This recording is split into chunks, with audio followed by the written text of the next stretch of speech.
गायत्री मंत्र, सद्बुद्धि का मंत्र।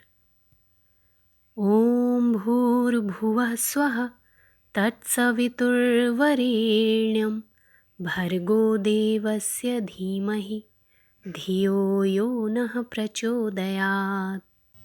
परमात्मा के दिव्य अनुदान। एक जगह संत ज्ञानेश्वर अपनी कथा में समझा रहे थे कि ज्ञान, विवेक, शक्ति और भक्ति परमात्मा सत्पात्रों को ही देता है। संत ज्ञानेश्वर के ऐसा कहने पर एक महिला नाराज हो उठी। वो बोली, तो इसमें भगवान की क्या विशेषता रही? उसे तो सभी को समान रूप से अनुदान देना चाहिए। संत ज्ञानेश्वर उस समय तो चुप हो गए। उस दिन की बात समाप्त हो गई। दूसरे दिन प्रातःकाल संत ने मोहल्ले के एक मूर्ख व्यक्ति को बुलाकर कहा कि अमुक स्त्री से जाकर उसके आभूषण मांग कर लाओ। मूर्ख व्यक्ति गया और उस स्त्री से आभूषण मांगे।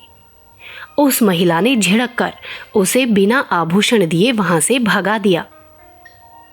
थोड़ी देर के बाद संत ज्ञानेश्वर स्वयं उस महिला के घर पहुंचे और बोले, आप एक दिन के लिए अपने आभूषण दे दीजिए, आवश्यक काम करके आपको लौटा देंगे।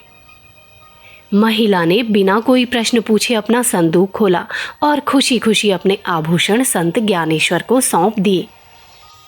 आभूषण हाथ में लेकर संत ज्ञानेश्वर ने पूछा, अभी अभी एक दूसरा व्यक्ति आया था, आपने उसे अपने आभूषण क्यों नहीं दिए?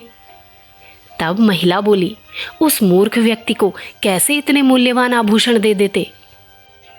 संत ज्ञानेश्वर मुस्कुराए और बोले, बहन, जब आप अपने सामान्य से आभूषण बिना सोचे विचारे कुपात्र को नहीं दे सकती, तो फिर परमात्मा अपने दिव्य अनुदानों को कुपात्रों को कैसे सौंप सकता है?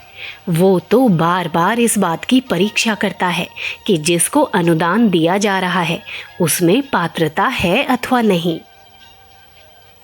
सचित्र बाल कथाएं भाग 15।